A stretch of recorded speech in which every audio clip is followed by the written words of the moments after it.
I'm Mira Rubin here with you on Enlightened World Network. And today's topic is You Can Change the Past. And so many of us are prisoners of our past. And today we're going to talk about the fact that so much of our experience of the past, at the very least, is mutable. But before we jump in, let's take a minute or two to get present. And so let's take a deep breath in through your nose and hold it. And imagine clean, crisp oxygen just flooding your lungs and flowing into your bloodstream, nourishing and enlivening every cell, every organ. And as you exhale, exhale any tension, any stress, any fatigue, toxicity, and take another deep breath in through your nose and hold it. This time, imagine sparkling, brilliant, bright light flowing into you, illuminating, enlightening, and invigorating and energizing every molecule, every electron, and connecting you with the world beyond. And as you exhale, exhale any remaining fatigue, toxicity, negativity. And now let's just gently press our palms together and very softly, softly rub your fingers against your palms to feel that delicious sensation. Allow yourself to put your focus on your fingertips and feel how delicious that sensation is to bring you present right here, right now, into your physical form. Welcome, welcome, welcome. Good morning, Robert. So good to have you here. And today, welcome to everybody who's joining us today. Today, we get to talk about how we can change the past. Because really, good morning, Irma and Roslyn. Welcome, welcome. Great to have you guys here. So, we're talking about how we can change the past. And in order to understand how we can change the past, we get to look at what is the past. What is the past? So the past is our experience of the stories we tell ourselves. Good morning, Rohit. Welcome. I haven't seen you hear your name here before. Wonderful to have you joining us. The past is the stories that we tell, the memories we have, the emotional associations that we have. Good morning, Elaine. Welcome. Great to have you with us. And when we think about the past, we are triggering a collection of memories and emotions and like a chemical set in our body that's associated with all those emotions. For those of you who are new here, this is Maggie. And obviously she's the star of the show here. So when we think of the past, we tell stories to ourselves over and over and over and over. And in many cases, good morning, Suzanne. It's wonderful to have you here. In many cases, the stories that we tell ourselves about the past are stories filled with pain and sorrow and suffering. And we can change the past by changing our interpretation of our experience. So for instance, if we have an experience as a child, as a young child that has a very limited understanding of all the interactions that are happening around us, and maybe we experience two people hollering at each other and it registers as a deep trauma, then when we look back, or if we have the ability to reflect upon it as adults, for instance, we can perhaps with more information, have a different perspective. And with that different perspective, we can understand, oh, this was not life-threatening. This was an altercation that happened over something. Good morning, Andrea. Welcome. Good to have you here. So the interpretation from the perspective of an adult on an event is going to be very different than the perspective of a child when people are so much bigger. Good morning, Tammy. Great to have you here. So one of the ways that we can change the past is having different information, having different perspective. Good morning, Dennis. Welcome. Great to have you here. So we're talking about changing the past. And really, what is the past as it resides in us? It is a store of stories, conversation, experience, emotion, interpretation. And so by shifting our interpretation, like sometimes, how about with kids and kids who are children of divorce? Oftentimes kids believe that they could have stopped it. It was their fault somehow, right? And by shifting the understanding of that, shifting the perspective on the dynamics, there's a place whereby changing our experience of the past changes our ideas of who we are, which changes who we become, because all of our lives are guided by the stories we tell ourselves and the stories that other people tell us that we receive or accept and integrate as part of ourselves. So it's interesting when we look at the past, even deep trauma. So there are techniques to be able to shift the experience of deep trauma so that in essence it's changing the past, because it's changing our reaction to that past, if that makes sense. So we've talked about this before, but one of the techniques or a couple of neurolinguistic programming, NLP techniques that we can apply to our experience of trauma is, if we're replaying this visual in our head over and over and over, and that visual is creating anxiety, or something happens that reminds us of some kind of pattern, and then we keep replaying it, one of the ways that we can distance ourselves from that is to literally distance ourselves from it. So when you are playing this past scenario over and over and over, if you allow yourself to make it be further away. Good morning, Patricia. Wonderful to have you here. If you have that vision be further away, that's one way to shift the experience. It typically, if it's further away, the emotional response is not as robust. Another thing that you can do is to fuzz it out. Another thing that you can do that's really potent is, if this is a vivid experience of trauma, it's probably in vivid color.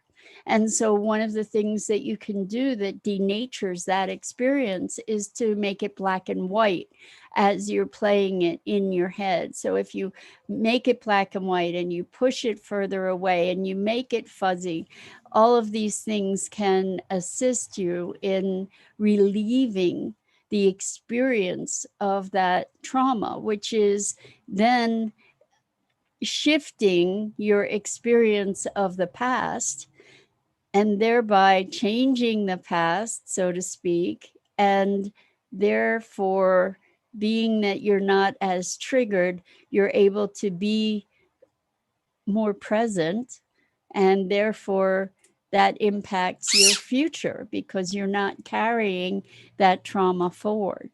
Is this making sense? And when we think, it's interesting to me because we think the past is rooted in truth, right? And there may be certain objective facts that we can identify with the past. That's not even always the case. I've told you this story before, but I have a memory, not a visceral memory, but like a knowing memory, that in my past, at some point, I drank turpentine and had to have my stomach pumped. Now, I don't know where that idea came from. I don't know if it's a true memory. However, I believed that I knew it from being told by my parents. Now, years and years later, not that many years ago, I asked both my parents about that event, and neither of them had any recollection of it whatsoever. So I don't have a way to document the truth of it. I don't know if I was taken to the hospital. If so, I don't know what hospital. I don't know when this occurred, if it occurred. And so somehow that put it shifted my experience of the past, or my knowingness of it, and literally the past was changed, or at least mutable, right? Bizarro. And so when we think of the events, like even in our families, we may have memories of things that our siblings or our parents have no recollection of at all. And so as we allow ourselves to look at what we're interpreting as trauma, certainly there are traumatic events. I wouldn't presume to say otherwise. There are events that are just overtly horrific. And the thing is the reaction that we have to those horrific events, the dynamic, the internal dynamic of emotions and the chemicals that are produced in our body as we recall certain events. And those reactions color how we are in the world. And being that they color how we interact with experiences, given that they color our reactions, that colors the way that we interact with other experience. And so it changes our present, which changes the trajectory of our lives, right? So it changes our future. So by diffusing the reactivity, you see, Maggie was just flying around, so you saw the bricks move, right? Now you might have thought that was an illusion, that you didn't really see that, like, what's happening. Here's where we're going to change the past, right? So this was a solid brick wall, and then you saw the bricks move. Well, it's not a solid brick wall. It's actually a backdrop. So, that was a perfect timing, is how we can actually misperceive events or misperceive reality. And based on that perception, we found our behaviors based on that perception, right? So I really perfect example of how our perceptions shape our notion of what the past is. Our perceptions in the present then become our past recollections, and also create whatever reactions we might have. So it's fascinating when we think about how, when we are able to make peace with the past, um, then we have a greater capacity to be present in this moment more fully to what actually is. Because let's say I've experienced a bunch of trauma in my life, and as a result of that, I've drawn certain conclusions, for instance, about other people, about being able to trust other people, or about um, other people's ill intent toward me. If I believe that people have ill intent, then I'm certainly going to respond to them differently than if I believed that they had loving intent, right? So it's an important dynamic for us to recognize that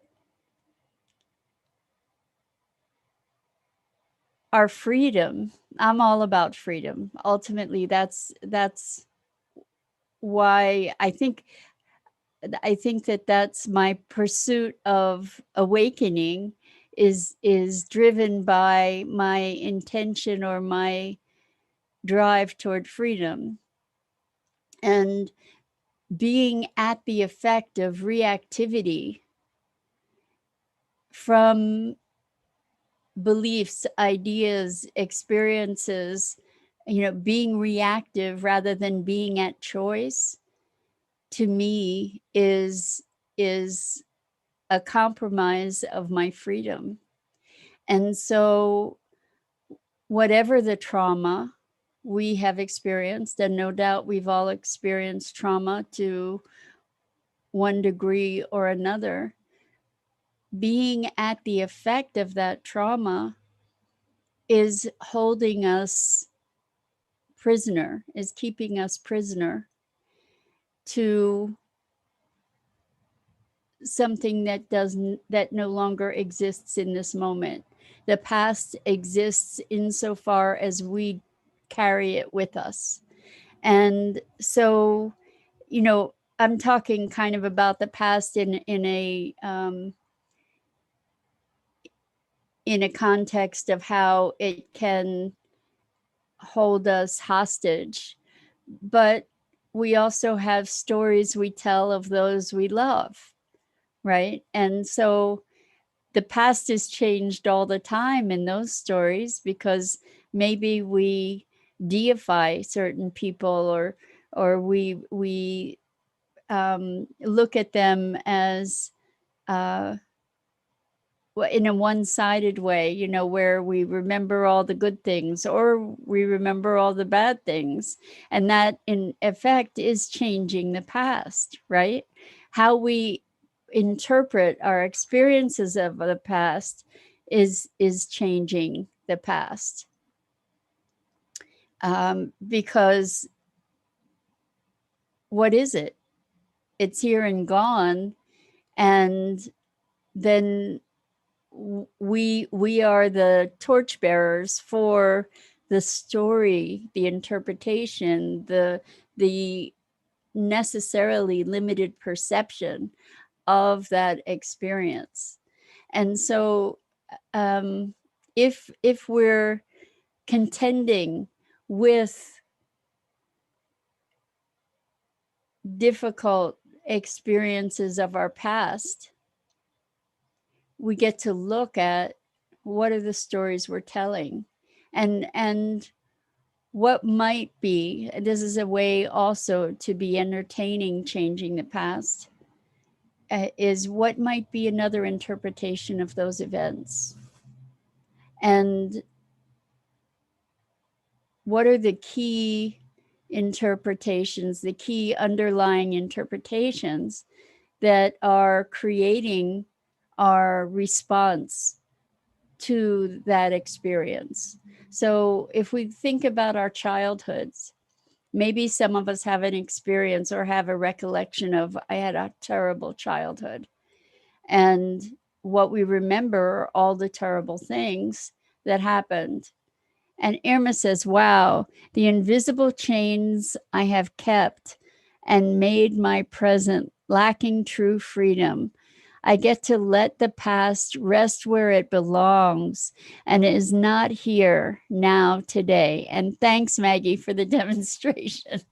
Yeah, wasn't that awesome? I mean, it couldn't be more brilliant to recognize that what we interpret isn't necessarily what's real. You know, the assumptions that we make are not necessarily what's real. Thank you so much for that, Irma. Yes, like the past, we typically use the past to shackle us to ideas of ourselves that are just ideas. So we can imagine, we can know, or we can recall that we had a really painful experience of growing up. And in the context of that experience, how do we validate that? We validate that by recalling all the negative things that happened. And we can actually most likely balance it by finding other memories that were not painful. There may be other moments that you can remember and make those moments brighter in your memory. If they're far away and black and white, you can bring them closer and you can make them vivid colors, and you could play music in the background that enhances the experience, the emotional experience of that memory. And maybe if you're imagining, picking flowers, maybe you could imagine the scents in the air and the wonderful aroma of the flowers, the perfume of their scent. And you can imagine the texture of the leaves or the grass as you're feeling it or touching it in a memory, for example. And this is a way that we can elevate good memories, just as we can de-escalate negative and traumatic memories. We can elevate positive memories so that they become more deeply experiential and more prominent. And by doing that, by finding memories of safety, for instance, rather than of fear, uh, if we can find a memory where we felt safe. See, the thing is that when we feel safe, we don't think, oh, I feel safe. We just are doing whatever we're doing. When we feel fear, we're like, wow, this is terrifying. You're in that terror, right? And you're because it is a less frequent experience, it becomes elevated, it becomes more vivid, and it becomes something that then radiates out. And we tend to generalize to say, I was scared all the time, or I was depressed all the time.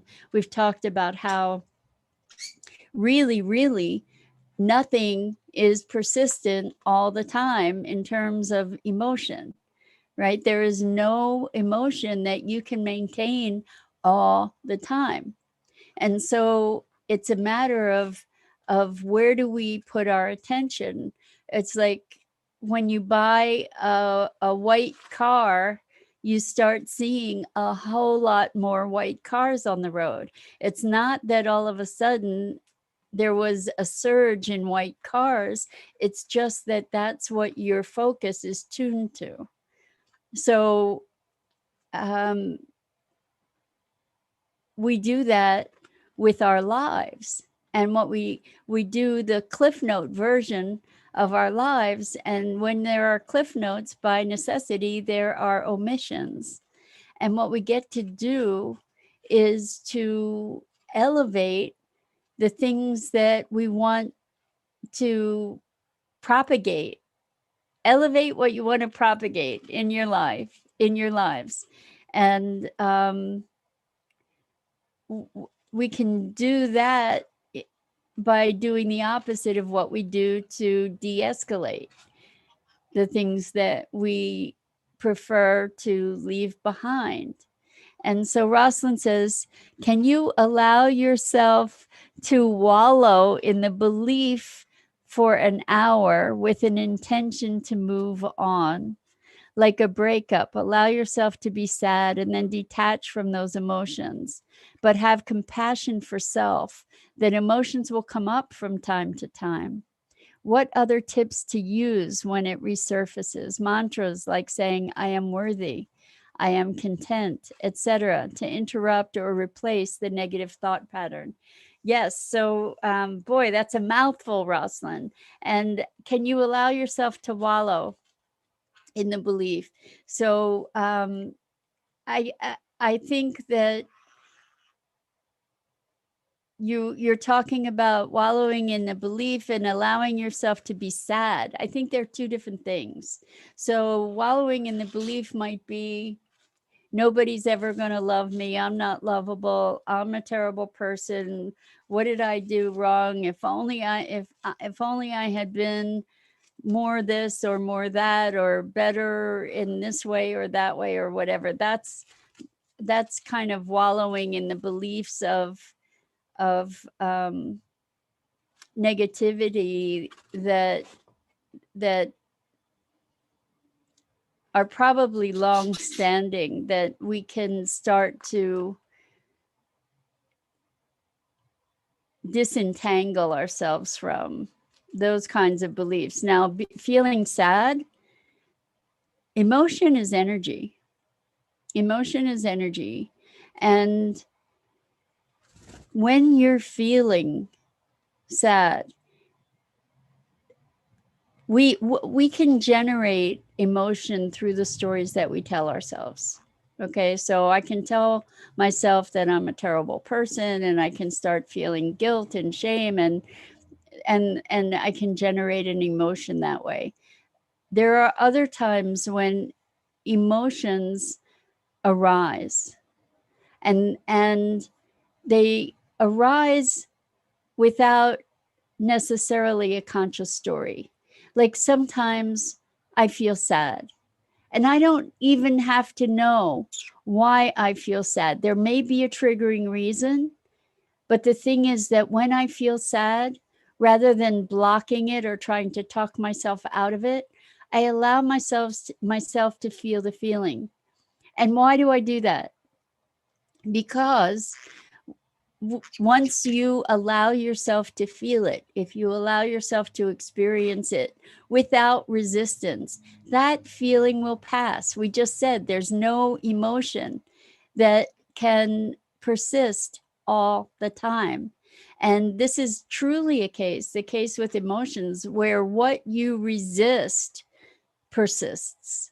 So the more you resist the sadness, the more it's going to be there, the more you embed it, because you're trying not to have it. You're trying not to experience it. And as you're trying not to experience it, you're affirming it.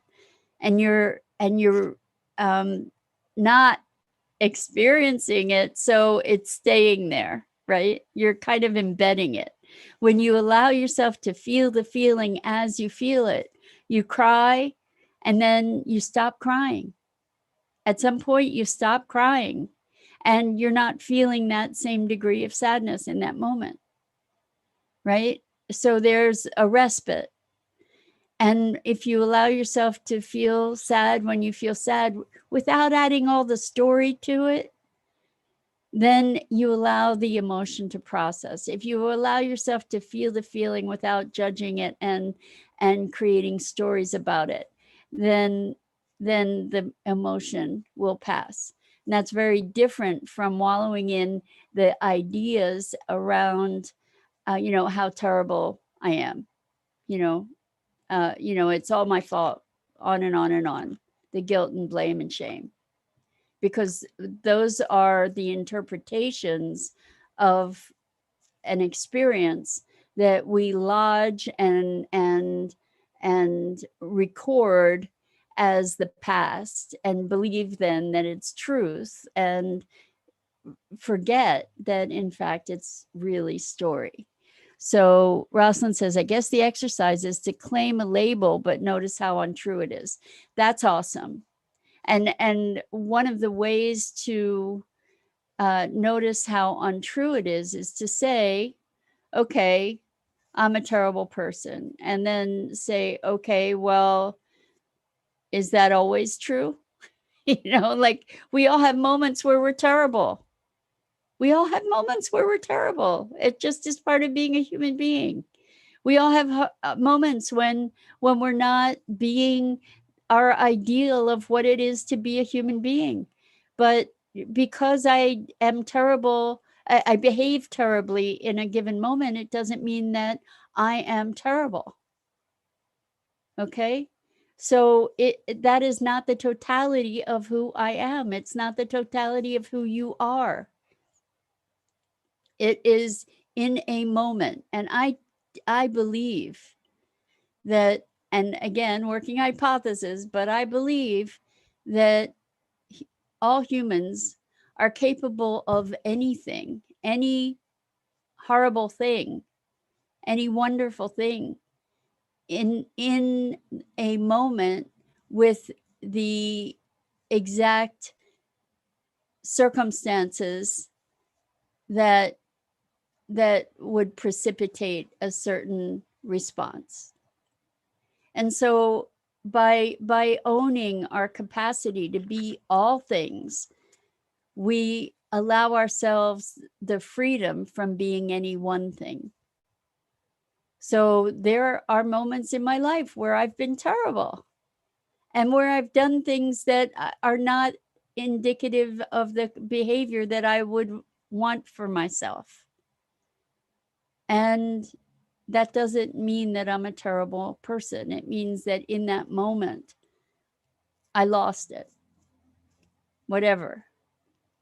And so this is a place of forgiveness and understanding and recognition of our humanity. It's a way that we get to be humble, because sometimes we just get carried away with circumstances, and we get triggered, and we react, and we behave in ways that we're not proud of. It happens for everybody. It's part of being human.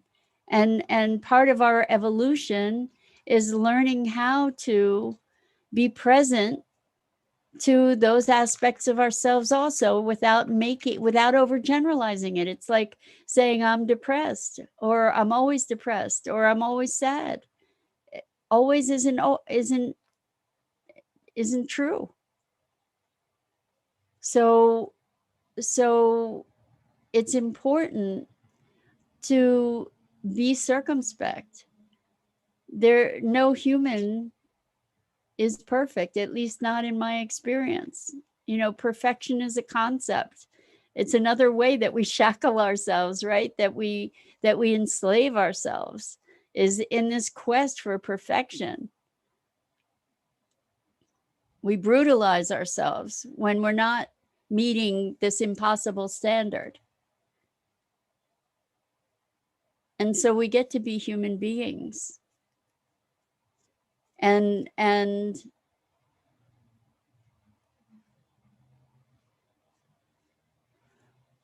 we get to use our time of learning.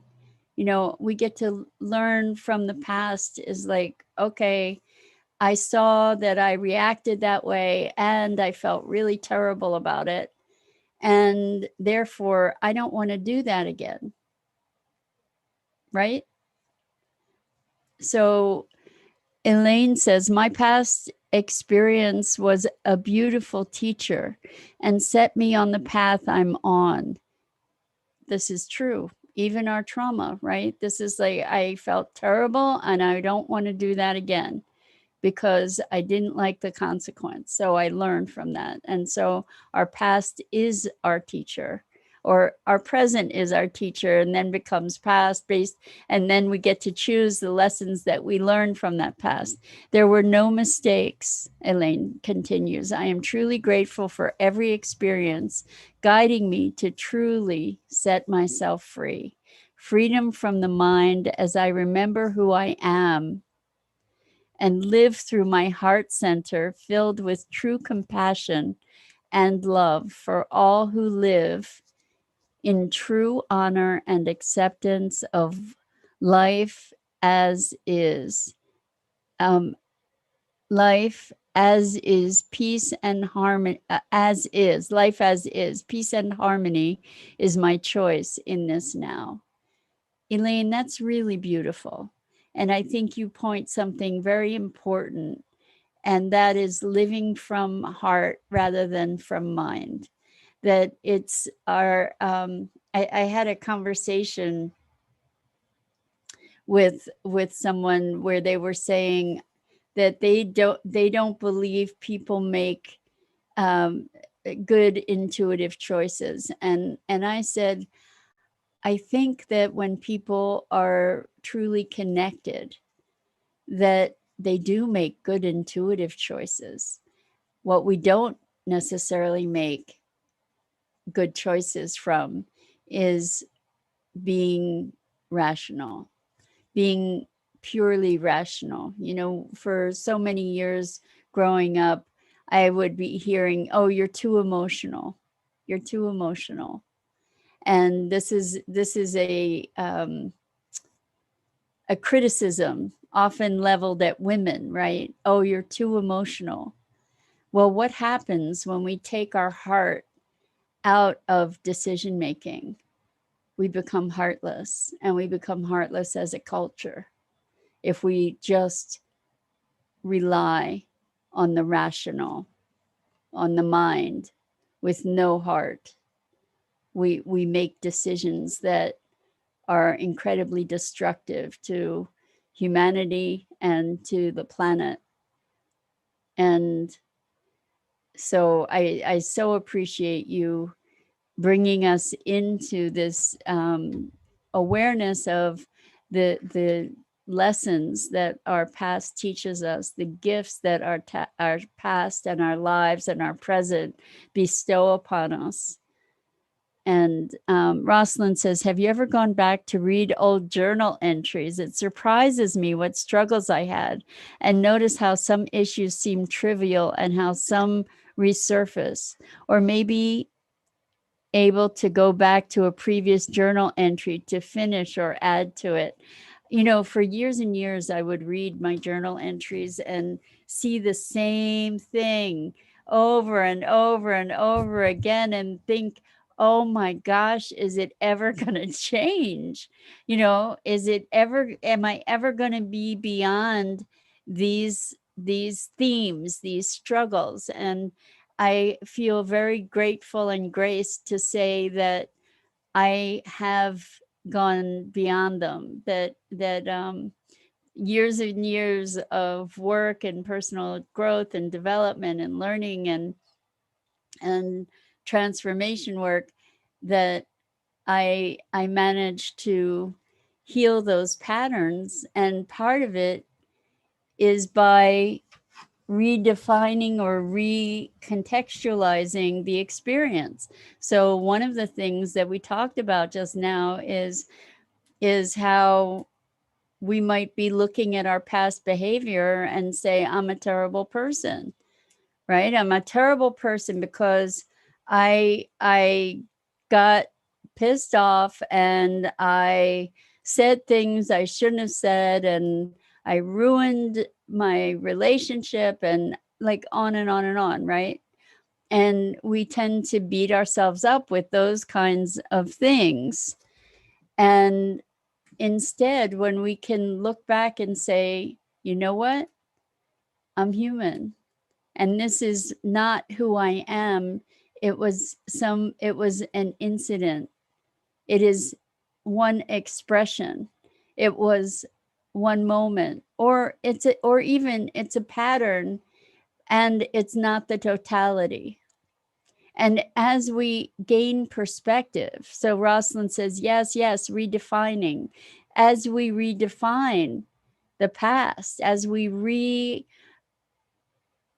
create associations around it, then we can allow ourselves to integrate it and to recognize, again, it's not our totality, it is a portion of who we are. So when we expand to include, rather than letting go, because I don't know about this letting go thing so much, when we expand to include it, then we recognize that we are so much bigger than those incidents.